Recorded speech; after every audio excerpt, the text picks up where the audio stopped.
Hello students, आप सभी का फार्मा एंजल चैनल पे स्वागत है। आज मैं आप सभी को पढ़ाऊंगी डी फार्मा फर्स्ट ईयर का फार्मास्यूटिकल केमिस्ट्री का चैप्टर फर्स्ट, जिसमें मैं पढ़ाऊंगी आपको फार्मास्यूटिकल केमिस्ट्री क्या होता है, एक्यूरेसी, क्या होता है प्रिसीजन, क्या होता है सिग्निफिकेंट फिगर, क्या होता है एरर, क्या होता है इम्प्योरिटी एंड लिमिट टेस्ट। इसी के साथ आपका यूनिट होगा यहाँ पर ख़त्म। तो पढ़ाते हैं फार्मास्यूटिकल केमिस्ट्री। देखो, फार्मास्यूटिकल केमिस्ट्री दो वर्ड से बना है, जिसमें फार्मास्यूटिकल मतलब होता है ड्रग और अ मेडिसिन। फार्मास्यूटिकल एक ग्रीक वर्ड से लिया गया है, जिसका मतलब होता है फार्माकॉन या फार्मास्यूटिकल एक ग्रीक वर्ड्स होता है, जिसका मतलब होता है ड्रग और अ मेडिसिन। और ड्रग की केमिस्ट्री को पढ़ना ही फार्मास्यूटिकल केमिस्ट्री कहते हैं, केमिस्ट्री ऑफ ड्रग। अच्छा, केमिस्ट्री क्या होता है कि छोटे छोटे पार्टिकल्स या मैटर जिससे कोई भी ड्रग बनती हैं। तो फार्मास्यूटिकल केमिस्ट्री क्या है? ये केमिकल साइंस का एक ब्रांच है, जिसमें हम ड्रग कैसे डिजाइन किया जाता है, कैसे सिंथेसिस बनता है, और एक्टिव मॉलिक्यूल कैसे दवा बनता है और कैसे उसकी डिजाइन होती है, इसके बारे में पढ़ते हैं। Pharmaceutical chemistry, chemistry of drug. और केमिस्ट्री दवा कहते हैं ना कि किसी की केमिस्ट्री बताओ, केमिस्ट्री में इंसान बताते देखो मेरे साथ ये हुआ था, इसके बाद ये हुआ, फिर भी आज मैं इस जगह पे हूँ, ऐसे बताता नहीं है।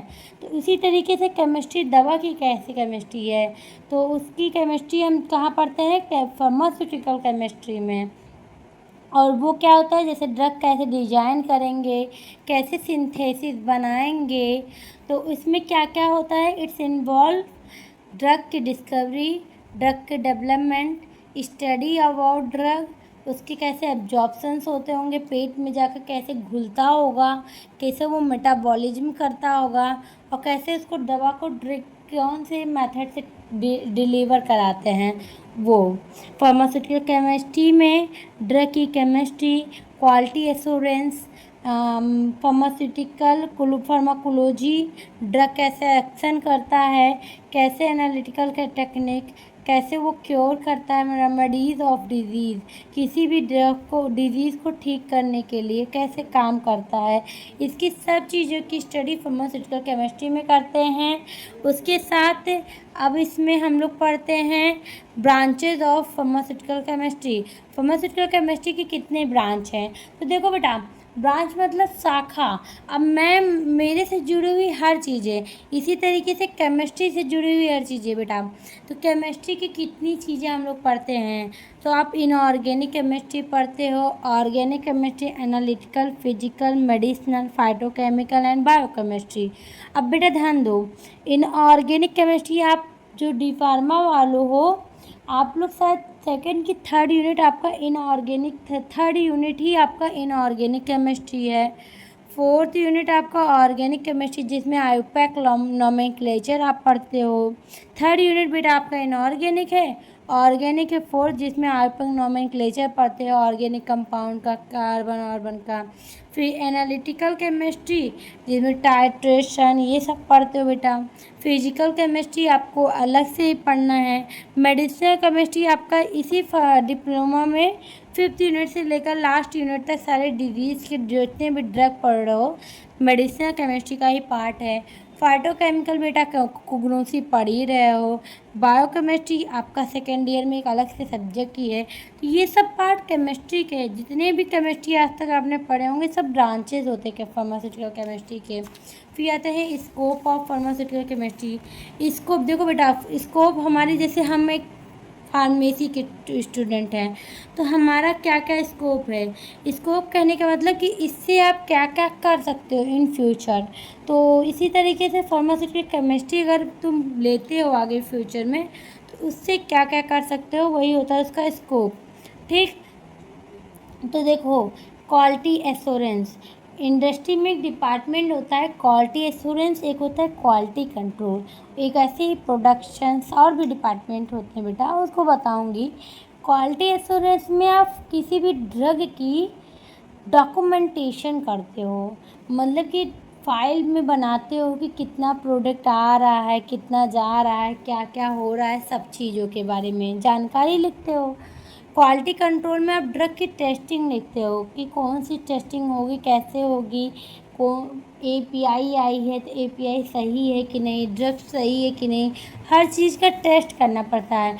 तो उसके टेस्टिंग के लिए क्वालिटी कंट्रोल होता है। तो कहता है कि क्वालिटी एश्योरेंस जो होता है क्वालिटी कंट्रोल, ये एक डिपार्टमेंट होता है जहाँ पे क्वालिटी ऑफ ड्रग की देखा जाता है। और ड्रग डिस्कवरी भी इसका स्कोप होता है फार्मास्यूटिकल केमिस्ट्री का, कि कोई ड्रग कैसे डिस्कवर होगा, कैसे ठीक होगा, कैसे आइडेंटिफाई करेंगे। और देखो, हम फार्मास्यूटिकल केमिस्ट्री अगर पढ़ते हैं तो उससे हम फार्मास्यूटिकल केमिस्ट्री के टीचर भी हैं, जैसे कि हम लोग pharmaceutical chemistry collaborate with researcher. आप रिसर्च एंड डेवलपमेंट टीम में जाओगे तो वहाँ पर केमिस्ट्री वालों को ज़्यादा महत्व दिया जाता है बेटा, क्योंकि फार्मास्यूटिकल केमिस्ट्री जो होता है उसकी वजह से आप रिसर्चर बन सकते हो, माइक्रोबायोलॉजिस्ट बन सकते हो, थ्योरेटिकल केमिस्ट बन सकते हो, बायोलॉजिस्ट बन जा सकते हो, pharmacologist, toxicologist, biopharmacist in develop of new drug, किसी भी नए दवा को बनाने के लिए इतना सब कुछ कर सकते हो। फिर आता है scope in pharmaceutical industry of pharmaceutical chemistry. Pharmaceutical chemistry का स्कोप इंडस्ट्री में कितना है ये भी देख लीजिए। तो ड्रग की डिस्कवरी से लेकर डेवलपमेंट तक, computer aided design, drug design, computer पर जो ड्रग का डिज़ाइन देखते हैं उसके रिसेप्टर से कैसे बाइंड होगा, कैसे एक्शन करेगा, हर चीज़ को जो चेक करते हैं वो भी इसी के पार्ट में आता है। ऑर्गेनिक केमिस्ट्री हो चाहे मेडिकल केमिस्ट्री के डिवीज़न में आपको जॉब करना है तो भी इसी में आएगा। फार्मास्यूटिकल मैन्युफैक्चरिंग डिवीज़न भी इसी के अंदर आता है। फार्मास्यूटिकल बल्क ड्रग डिवीज़न भी इसी में आता है। Pharmaceutical analytical research and development team होता है जो कि इंडस्ट्री में होता है, जिसका काम क्या होता है कि किसी भी ड्रग को कैसे रिसर्च करके उसको बनाते हैं, उसका काम करते हैं रिसर्च एंड डेवलपमेंट। इनको सारी जानकारी होती है उस ड्रग के बारे में, वो भी फार्मास्यूटिकल केमिस्ट्री के तहत ही आप कर सकते हो। अब कहते हैं कि इसका ऑब्जेक्टिव क्या है। तो देखो, आप अगर फार्मास्यूटिकल केमिस्ट्री लेते हो तो ये इम्प्रूव करता है नॉलेज को, किस चीज़ के, कैसे ड्रग सिंथेसिस होता है इसको बताता है, आइसोलेट कैसे करोगे, कैसे प्योरीफाई करोगे ड्रग को, फार्मास्यूटिकल के हर चीज़ के बारे में ये बताता है। दूसरा पॉइंट कि ये इम्प्रूव करता है इंसान की स्किल को, मतलब कि बुद्धि को इफ़ेक्टिव करता है, बढ़ाता है। किस चीज़ के लिए, कि किसी केमिकल को, जैसे आप लैब में जाओ HCl छू दोगे जल जाओगे, लेकिन अगर आप केमिस्ट्री किए हो आपको पता है कि HCl हम नहीं टच कर सकते हैं, we have to wear a gloves बेटा। तो इसीलिए अगर आपको नॉलेज होगा केमिस्ट्री के बारे में, then you have to better know that I have to use gloves for using a chemicals like a HCl, H2SO4. So it's better to know about a pharmaceutical chemistry, है ना।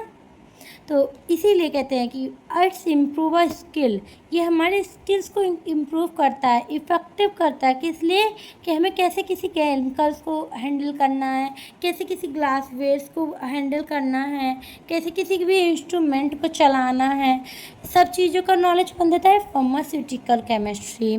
इसी तरीके से एक अच्छा एटमॉस्फेयर देता है स्टूडेंट्स के लिए भी, फैकल्टी के लिए भी, टीचर्स के लिए भी, स्टूडेंट्स के लिए, कि आप किसी भी चीज़ में रिसर्च कर सकते हो। ठीक है, इसी तरीके से ये ट्रेन करता है हर स्टाफ को कैसे किसी केमिकल को हैंडल करना है, कैसे एक हैजार्डनेस, मतलब कि कोई गलती होने से बचाना है, कोई हानिकारक चीज़ों को छू ना सको, हर चीज़ों को प्रॉपर नॉलेज देता है। ठीक है, ये स्टूडेंट को प्रोवाइड करता है स्टूडेंट को एक अप्रोप्रिएट क्वालिटीज एंड स्किल, एक अच्छी खासी क्वालिटी, साथ साथ एक जानकारी कि कैसे आपको जॉब मिलेगा, कैसे आप केमिस्ट हो सकते हो फार्मास्यूटिकल में, कैसे केमिकल बायोमेडिकल इंडस्ट्रीज़ में जॉब पा सकते हो। तो केमिस्ट्री करके आपको जॉब की कमी भी नहीं होती है बेटा। अब आता है एरर और source and types of error. Error क्या होता है, देखो बाबू, और एरर मतलब त्रुटि, गलती। ठीक, और गलती कैसे जानोगे, मान लो मैंने आपसे कहा 5 ग्राम NaH तोला वेट करो, आपने 4.9 ग्राम वेट किया, इसका मतलब आपसे कितने की गलती हो गई, 0.5 ना बेटा, 0.5। कैसे पता चला, आपको तब पता चला जब आपने इसको मेजर किया। तो एरर जो होता है वो होता है डिफरेंस बिटवीन दो चीज़ों का।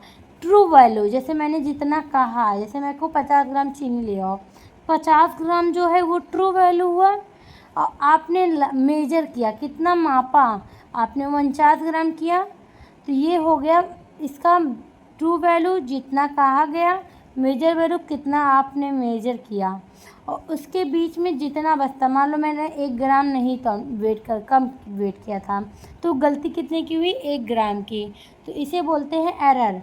अब आता है सोर्स ऑफ एरर। अच्छा, गलतियाँ हो कैसे रही है, और ये अच्छा हम लोग किस चीज़ को वेट कर रहे हैं, केमिकल्स को, इंडस्ट्री में। तो केमिकल्स को अगर कोई केमिकल की वेट करने में, या कोई ड्रग बना रहे हो तो उसकी मैन्युफैक्चरिंग में, या मान लो कोई ड्रग की टेस्टिंग कर रहे थे, कोई कुछ भी कर रहे हो during formulation of drug doses form, उस टाइम पे अगर कोई गलती होती है तो किस तरीके की गलती हो सकती है, किस किस सोर्स से। एक तो ह्यूमन से, इंसान से गलती हो जाए, मान लो उनका हाथ गंदा हो, वो सही से साफ़ ना हो, या मान लो उनका बाल टूट के गिर गया, इससे कंपनी भी बंद हो सकती है बेटा, ये भी जाने रही है। तो ये ह्यूमन सोर्स, एक इंसान से गलती। दूसरा, इंस्ट्रूमेंटल अपैरेटस ग्लासवेयर से गलती, मान लो आप जो इंस्ट्रूमेंट या अपैरेटस या ग्लासवेयर यूज किए वो साफ़ ना हो। एक्सपेरिमेंटल कंडीशन, आपने टेम्परेचर बहुत ज़्यादा रखा हो, या ह्यूमिडिटी ज़्यादा है और आपको कोल्ड टेम्परेचर में बनाना है, वो टेम्परेचर बहुत हॉट है। क्लाइमेटिक कंडीशन, या कुछ भी एक्सपेरिमेंट की कौन से कंडीशन में होना चाहिए उस कंडीशन में ना हो। फिर कॉन्स्टिट्यूएंट यूज इन एनालिसिस, जो चीज़ें डाल रहे हो उसका अमाउंट कम ज़्यादा हो जाए तो भी। प्रोसीजर जो यूज कर रहे हो गलत स्टेप यूज कर लो, मान लो पहले आपको पानी नहीं डालना था, पहले आपको HCl डालना था, देन वो जब एकदम हो जाए फिर आए 2-3 दिन बाद फिर पानी डालना था, आपने उल्टा कर दिया, पहले पानी से डिजॉल्व करके उसके ऊपर HCl डाल दो, तुरंत तो रिएक्शन करा देगा ना बेटा। तो वो सब है कि प्रोसीजर आप भूल जाओ। अब आता है ह्यूमन सोर्स। ह्यूमन सोर्स मतलब कहता है कि क्वालिफाइड और एक्सपीरियंस एनालिस्ट होना चाहिए, जो कि एरर को पहचान भी सके और एरर ना होने दे। इनएक्सपीरियंस पर्सन, जो जिसको जानकारी नहीं होता है, उनसे गलती होने की कंपेयर टू एक्सपीरियंस, जो उनसे गलती होने की ज़्यादा चांसेस है एक्सपीरियंस पर्सन से ज़्यादा, जिसके पास जानकारी नहीं होगा उनसे ज़्यादा गलती हो सकती है। इंस्ट्रूमेंट अपैरेटस जो भी यूज करते हो वो लो क्वालिटी का ना हो, अनसाफ सुथरा ना हो, अनक्लीनेटेड मतलब कि साफ़ सुथरा ना हो तो भी गलती हो सकती है।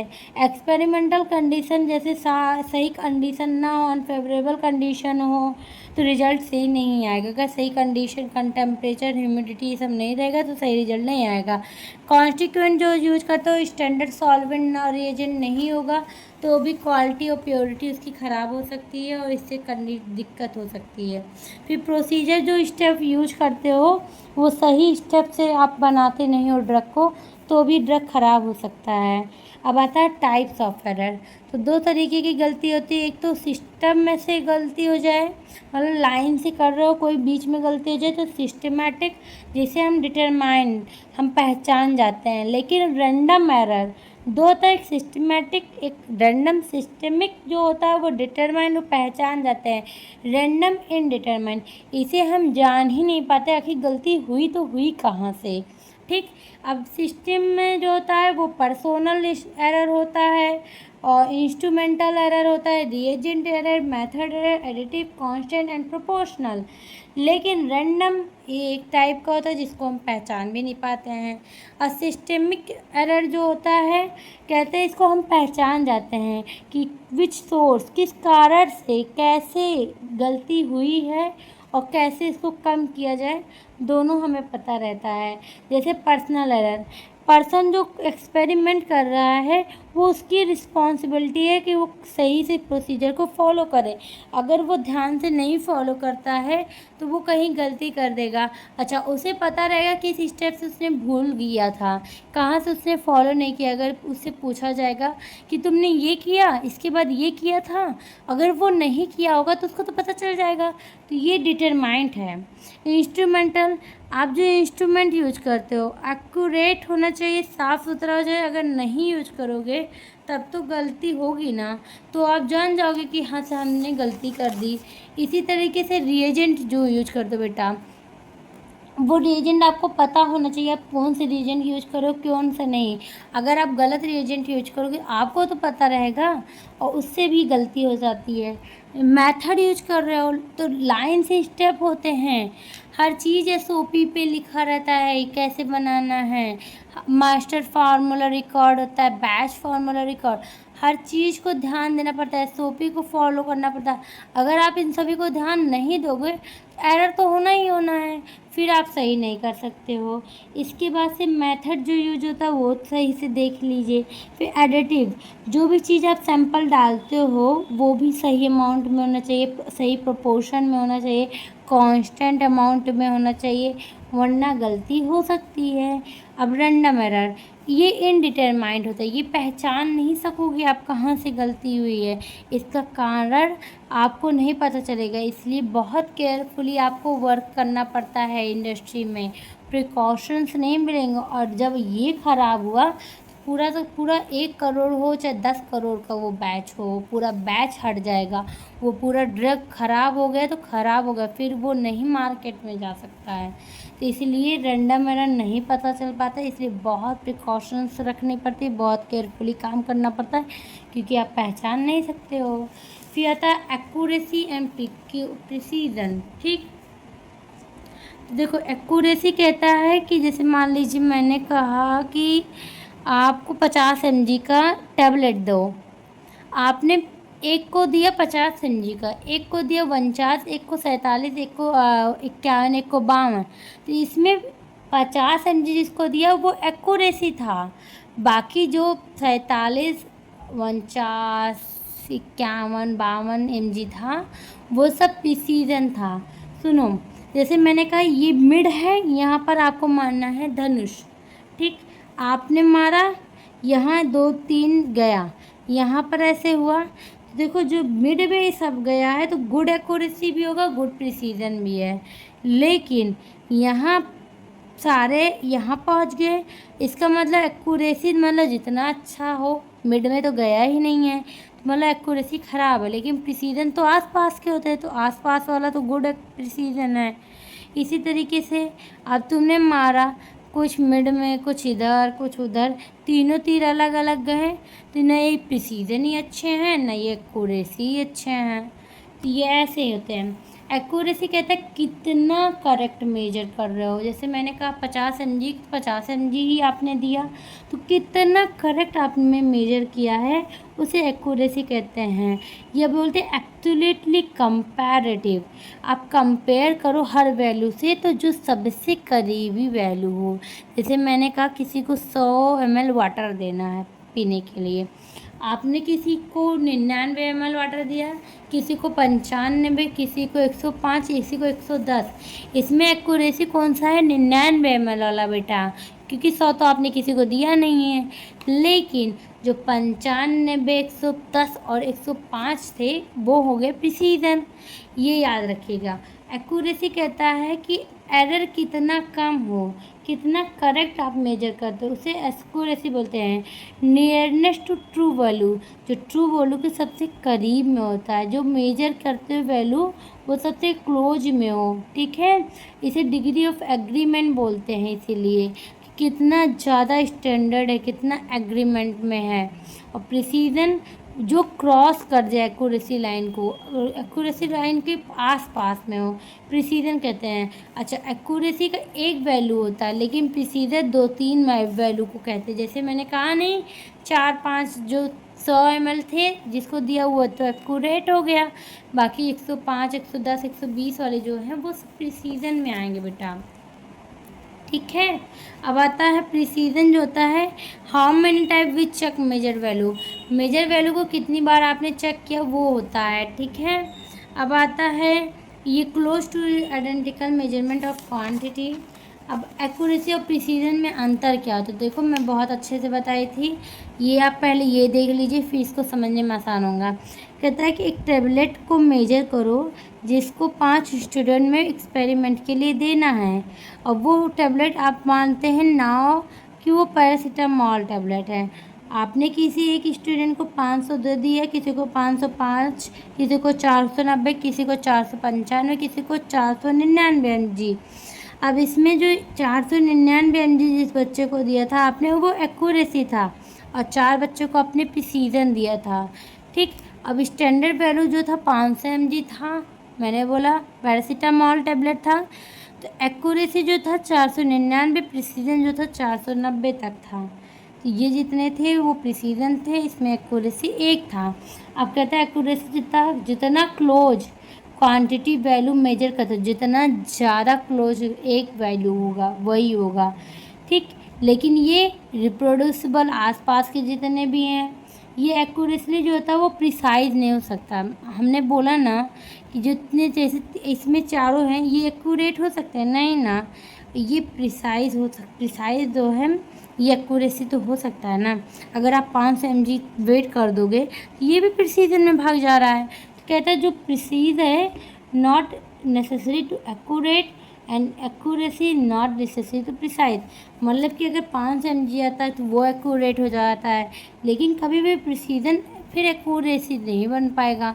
हाँ, ये इसके जगह अगर कोई और अच्छा वेट कर लेता है तो वो एक्यूरेट हो जाएगा, लेकिन ना एक्यूरेसी प्रिसीजन का जगह ले पाएगा, ना प्रिसीजन एक्यूरेसी का जगह ले पाएगा। फिर कहते हैं इसका सिंगल मेजरमेंट होता है, आप एक को ही एक्यूरेसी बोलते हो, ये सेवरल होता है, ये चारों है। ठीक, ये सिस्टमेटिक एरर है, इसे पहचान सकते हो एक्यूरेसी। मान लो आपने 1 mg कम किया भी, एक भी नहीं है तो एक तो एक्यूरेट ही है, इसको पहचान जाओगे, लेकिन इसको पहचान नहीं पाओगे क्योंकि ये कितना ज़्यादा कम है, रैंडम है। फिर इसमें कहता है कि प्रिसाइज इज मोस्ट के, एक्यूरेसी कभी कभी प्रिसाइज हो जाता है, क्यों कि आपने कम वेट कर दिया तो प्रिसीजन में कन्वर्ट चला जाता है, लेकिन कम ही वेट किया तो कैसे एक्यूरेट हो जाएगा बेटा, वही चीज़ है। अभी कहते हैं डिग्री ऑफ कॉन्फर्मिटी, एक्यूरेसी जो था वो कन्फर्म है कि चलो अच्छा है, तुमने एकदम अमाउंट रियल है, और रिप्रोड्यूसिबल जो है तो ये कहाँ कन्फर्म है, 4-5 वैल्यू है। ठीक, अब आता है सिग्निफिकेंट फिगर। तो वो सिग्निफिकेंट फिगर खाली देखने में टफ लगेगा बेटा, बाकी बहुत आसान टॉपिक है, बहुत ज़्यादा ही आसान है। सिग्निफिकेंट फिगर एक डिजिट होता है जिसको बोलते हैं डिग्री ऑफ रिलेबिलिटी। अब डिग्री ऑफ रिलेबिलिटी क्यों बोलते हैं अभी आप यहाँ देखोगे। ये कहता है कि डेसिमल सिस्टम होता है जिसमें डिग्री ऑफ एक्यूरेसी को चेक करते कितना ज़्यादा एक्यूरेट है। डेसिमल सिस्टम के साथ साथ आपको इसमें नंबर, दोज नंबर और digit which are use to express the observation and result, observation और रिजल्ट को देखने के लिए, एक्सप्रेस करने के लिए सिग्निफिकेंट फिगर का यूज करते हैं। तो ये वो डिजिट होता है जिसमें ये डेसिमल सिस्टम में होता है, डिग्री ऑफ एक्यूरेसी होता है। ये डिजिट जो होता है, कोई भी देखो डेसिमल सिस्टम क्यों बोलते हैं, कोई भी ऑब्जर्वेशन या कोई टेबल देखोगे या किसी का रिजल्ट आता है तो पॉइंट में आता है, तो डेसिमल लगा रहता है, तो उसका सिग्निफिकेंट फिगर क्या होता है ये देख लीजिए। जैसे हम बोलते हैं simply we know that number of figure that are known with some degree of reliability, जैसे 13.2 दे दिया गया तो इसमें कितने सिग्निफिकेंट फिगर है, 3 है, यहीं 2 0 दे दिए तो 4 है। तो कहता है कि अगर डेसिमल के पॉइंट के इधर भी जितने भी नंबर्स रहते हैं सबको आप सिग्निफिकेंट फिगर में काउंट करते हो। अब सिग्निफिकेंट फिगर जो होता है 2 होता है, एक एग्जैक्ट एक अप्रॉक्सीमेटी। तो एग्जैक्टली कहता है कि जितना, जैसे आपके अकाउंट में 1,00,000 रुपए है तो आपको पता है कितना रुपए है। अच्छा, अकाउंट नंबर आप देखोगे तो अमाउंट ऑफ मनी जो होता है अकाउंट में वो एक सर्टिनिटी एग्जैक्ट रहता है, 1,54,428 रुपये 25 पैसा ऐसे देता है। ठीक, लेकिन अप्रॉक्सीमेटली जैसे आपका उम्र कहोगे सर 22 है 23वां लगेगा, आप उम्र कोई कंफर्म बताते हो कि मैं 22 साल 2 दिन 4 महीने का हूँ, नहीं ना। या वेट आप कभी बताते हो 47 किलो वेट है, 47 किलो 200 ग्राम 202 ग्राम, ऐसे तो किसी को बताता नहीं हो। तो ये अप्रॉक्सीमेटी होता है, जो कि हम लोग नॉट मेजर परफेक्ट, हम परफेक्टली नहीं बताते कि इतना इतना है, अप्रॉक्स में बता देते कि हाँ इतने इतने में। तो इसको अप्रॉक्सीमेट बोलते हैं या एक्यूरेट बोलते हैं, और ये एग्जैक्ट होता है, जितने का उतना। ठीक, अब आता है रूल्स के क्या है सिग्निफिकेंट डिजिट के। आप लोग पता चल गया एक डेसिमल पॉइंट के लिए देखो पॉइंट्स, इसमें 4 ही पॉइंट पढ़ाए थे। एक तो ये डिजिट होता है सिग्निफिकेंट फिगर, डिजिट में ही तो लिखे हैं। और डिग्री ऑफ रियलेबिलिटी को शो करता है, रियलेबिलिटी मतलब कितना रियलिटी में है। उसके बाद से डेसिमल सिस्टम होता है, एक्यूरेसी को भी डिफाइन करता है, ये ऑब्जर्वेशन या रिजल्ट में दिखाई देता है। और ये नंबर फिगर जैसे होता है 13.2 है, तो इसके सिग्निफिकेंट फिगर ये होंगे एक एग्जाम्पल। ये 4 पॉइंट लिख देना। टाइप तो लिख दोगे एग्जैक्ट अप्रॉक्सीमेट, बहुत ज़्यादा टफ नहीं है, एग्जैक्टली एग्जैक्ट अमाउंट जितने होते हैं, अप्रॉक्सीमेट तुक्का वाला। ठीक है, अब रूल्स इसके क्या होता है, पहला जितने भी नॉन जीरो डिजिट होते हैं वो सिग्निफिकेंट फिगर होते हैं, मतलब कि आप जितना भी नॉन जीरो डिजिट रहेगा वो संख्या में रहेगा, चाहे उसमें दशमलव लगा हो चाहे ना लगा हो, उसको हम सिग्निफिकेंट फिगर मानेंगे, उसको जोड़ेंगे। जैसे 1 2 3, यहाँ 3 सिग्निफिकेंट फिगर है, 1.23 पे भी 3 ही सिग्निफिकेंट है, 3 4 5 है तो भी 3 सिग्निफिकेंट फिगर है। फिर बोलता है zeros between 2 non zero, 2 non zero digit के बीच में अगर जीरो है तो आर सिग्निफिकेंट, मतलब कि 1001 के भी 4 सिग्निफिकेंट है और 1.001 के भी 4 सिग्निफिकेंट है। तो यहाँ जितनी जीरोज होंगे, अगर देखिए 2 नॉन जीरो डिजिट मतलब कि कोई दो संख्या के बीच में अगर जीरो चाहे जितने होंगे वो सिग्निफिकेंट होंगे, उसको जोड़ेंगे आप। फिर बोलता है all leading zeros, all leading zeros are non significant insignificant, मतलब कि जितने भी जीरोज होंगे नॉन सिग्निफिकेंट होंगे। लीडिंग आगे जैसे 5 के आगे जितने भी जीरो लगे इसको कोई मान्य नहीं है। 25 के आगे चाहे जितने दशमलव करके जीरो लगे हों उससे कोई महत्व नहीं है। तो लीडिंग जीरो, बचे हुए जीरो जो नॉन जीरो डिजिट की नहीं हो, आसपास आगे नॉन जीरो डिजिट ना हो और आगे पीछे जो उतने भी लीडिंग जीरोज होंगे वो सारे नॉन सिग्निफिकेंट, उसको नहीं गिनते। यहाँ एक सिग्निफिकेंट फिगर है, यहाँ 2 और 5 दो ही है। कहता है ट्रेलिंग जीरोज, इंडिंग जीरोज, किसी का अंत जीरो से हो किसी के आखिरी में जीरोज हो तो वो सिग्निफिकेंट होंगे। If occur only after decimal, लेकिन अगर दशमलव के बाद है तो ही।